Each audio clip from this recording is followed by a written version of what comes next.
Bonjour à tous, c'est Adèle pour la chaîne Jolie d'épée. Je vous retrouve aujourd'hui avec un marque-page. J'avais envie de me faire un petit marque-page là cet après-midi, donc je me suis dit allez pourquoi pas. Et surtout j'avais très envie de faire celui-ci. J'avoue que quand je l'avais vu dans la boutique, il m'avait totalement fait craquer. Je le voulais absolument, donc je l'avais commandé et donc j'ai vraiment envie de le faire. Donc on va le faire ensemble maintenant.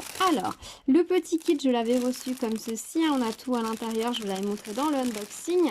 Je vous remettrai le lien dans le petit i d'information en haut de la vidéo. Si vous ne l'avez pas vu, n'hésitez pas à aller y jeter un oeil. Il y avait des petites choses très sympas dans cet unboxing. On a un toolkit de base style école barquette, hein, tout simple.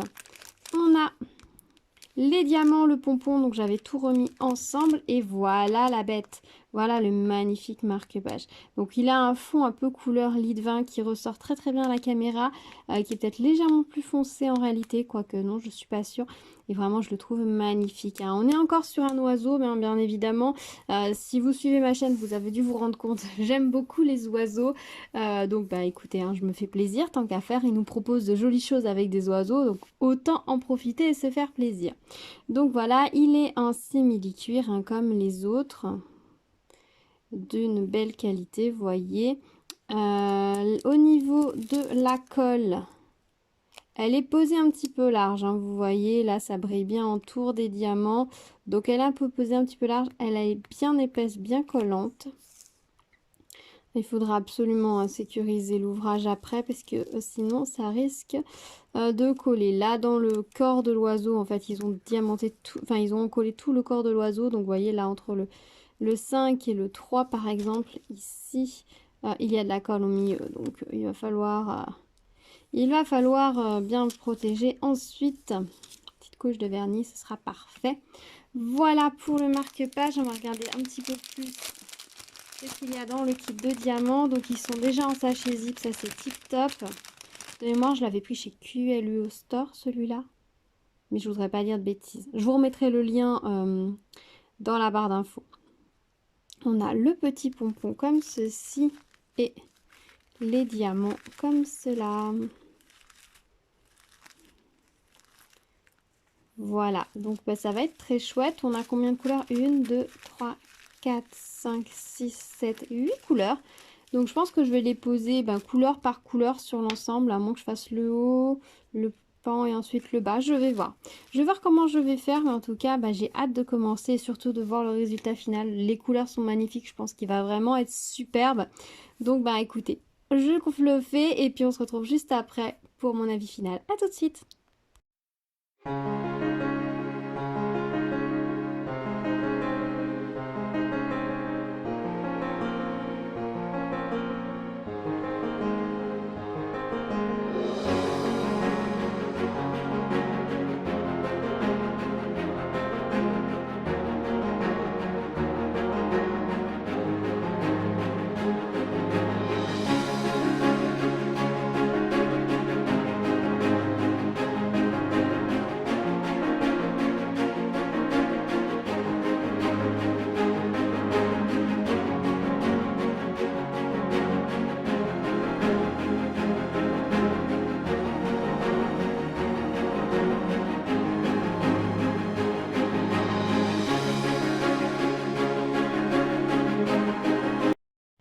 Et voilà, je vous retrouve avec mon petit marque-page terminé. Il est vraiment à la hauteur de mes attentes. Je voulais vraiment un marque-page qui fasse bijou, un peu trésor, avec tout ce doré et les pierres qui ressortiraient comme de l'orfèvrerie. Et franchement, c'est pari tenu. Il est vraiment super. Vous voyez, c'est vraiment magnifique. Le travail qui a été fait, on a vraiment l'impression d'être face à un petit bijou d'orfèvrerie. Donc je suis trop contente. Je suis vraiment contente du résultat. Il a été très agréable à faire, hein, comme tous les petits marque-pages. C'est agréable de planter les diamants et de s'enfoncer légèrement dans la matière. Ça, c'est vraiment agréable. Les diamants étaient bien taillés. C'était vraiment sympa. Alors, il n'y a pas énormément à diamanter sur ce marque-page. Bon, il n'y a jamais vraiment beaucoup sur les marque-pages. Mais en même temps, on a une telle variété de diamants qui fait qu'on ne s'ennuie pas une minute. Et les petites touches de couleur, par exemple avec le rouge qui explose au milieu du doré, c'est vraiment super agréable à faire. C'est vraiment un vrai bonheur. On est dans quelque chose de vraiment raffiné et délicat qui fait que même s'il n'y a pas énormément à faire, on prend un tel plaisir à le faire que j'ai vraiment pris le temps de poser mes diamants, pris le temps de le faire et ça c'est vraiment chouette. C'est pas pas un de ces ouvrages où on rentre dans le mouvement et on enchaîne le mouvement vite, vite, vite en fait. Sur les toiles en rond ou les toiles en carré, on a tendance à faire ce principe-là, c'est qu'au bout d'un moment, le mouvement devient un peu automatique et on pose nos carrés et notre tête se vide. Là, pas du tout. J'ai trouvé que c'était vraiment au contraire une pose des diamants en conscience totale où vraiment le poser chaque diamant de façon à ce qu'il soit parfaitement posé, voir qu'est-ce qu'il apportait dans l'ensemble puisque chaque couleur met en valeur une autre. Vraiment, on était vraiment un travail d'orfèvrerie qui m'a vraiment beaucoup plu. Je sais, le diamant spécial en ce moment, c'est vraiment un truc que j'aime beaucoup faire, que j'apprécie énormément. Et quand je peux trouver des pièces comme ça à faire qui font un petit peu orfèvrerie, vraiment bijoux précieux, je suis aux anges parce que c'est vraiment agréable à faire et c'est vraiment pour moi un plaisir décuplé. Voilà, au niveau donc du marque-page, il est très joli. Ça, c'est le petit pompon qui sera à mettre dessus. Je ne l'ai pas encore vernicolé. Je vais utiliser, comme d'habitude, mon varnish acrylique varnish gloss de chez Action. Je ne le vous présente plus. Il a l'avantage de bien laisser les diamants brillants et de ne pas faire de traces, donc c'est parfait. Ça va vraiment être très joli. Je suis contente aussi, c'est que les diamants ne sont pas trop épais. Vous voyez, si on regarde, c'est pas trop épais. Donc dans un livre, ça reste acceptable et correct. Donc ça, c'est plutôt chouette. Mais il pourrait aussi être mis directement en petite suspension murale, je pense, vu son raffinement. On pourrait tout à fait l'imaginer sur une petite suspension murale pour décorer un petit coin, une chambranle de porte par exemple. Ça pourrait être très très sympa. Au niveau des diamants, ils étaient de très belle qualité. Franchement, j'ai rien à dire de ce côté-là. Ils étaient très beaux, très agréables à travailler. Les petites gouttes comme ça en mode perle de culture étaient vraiment superbes. Elles sont vraiment belles, hein, comme vous voyez, et elles ont une brillance incroyable. Ça, c'est ce qui apporte, je pense, tout ce raffinement à ce modèle. Les petits strass dorés, les petits strass verts. Il y a beaucoup de strass verts, hein. Vous voyez, les strass, ils n'ont pas été, ils n'ont pas lésiné sur la quantité par rapport à la quantité nécessaire sur le modèle. Les petites navettes bleues qui sont bombées, hein, elles n'ont pas de motif dessus. Celles qui sont fastées, qui accrochent énormément la lumière. Les petites navettes champagne comme ça, fastées, qui sont incroyables, qui accrochent toujours énormément à la lumière, qui donnent vraiment cet effet très brillant au motif, ce qui fait que là on a des strass hyper brillants, là aussi qui sont un peu bling, et à côté on a ces strass vraiment lisses, qui, du coup, le combo marche tellement bien.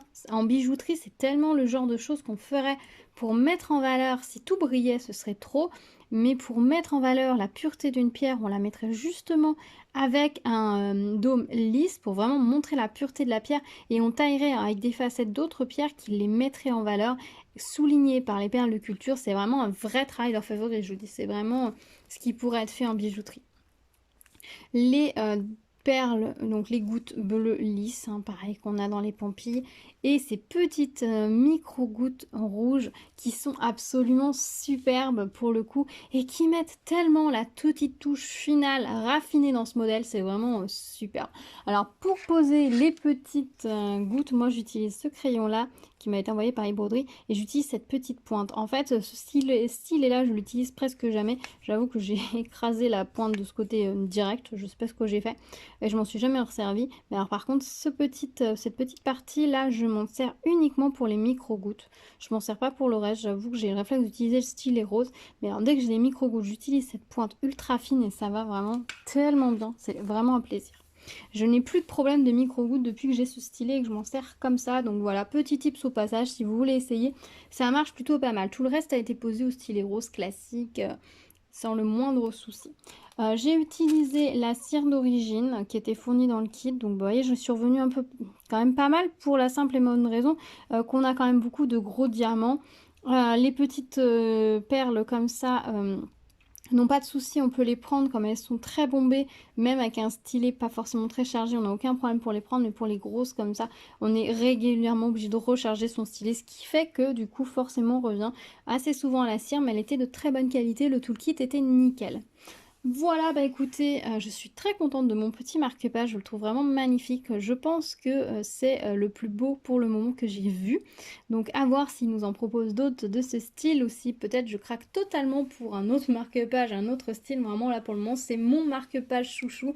Il est vraiment magnifique, il est vraiment superbe. Je rêverais d'une toile, hein, ou d'un cadre avec ce genre de couleur et ce genre de travail au niveau des diamants. Ce serait vraiment magnifique.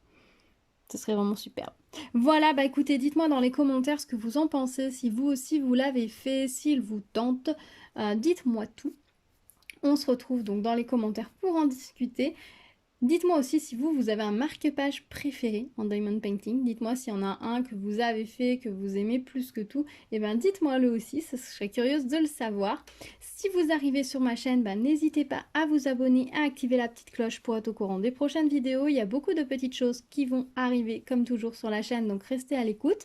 N'hésitez pas à mettre un petit pouce vers le haut, ça me donne toujours plein d'énergie, de motivation pour les prochaines vidéos, pour continuer à partager cette passion avec vous. Donc n'hésitez pas, ça fait toujours plaisir. Et puis je vous dis à très vite sur la chaîne pour une prochaine vidéo. En attendant, prenez soin de vous. À bientôt. Tchou tchou.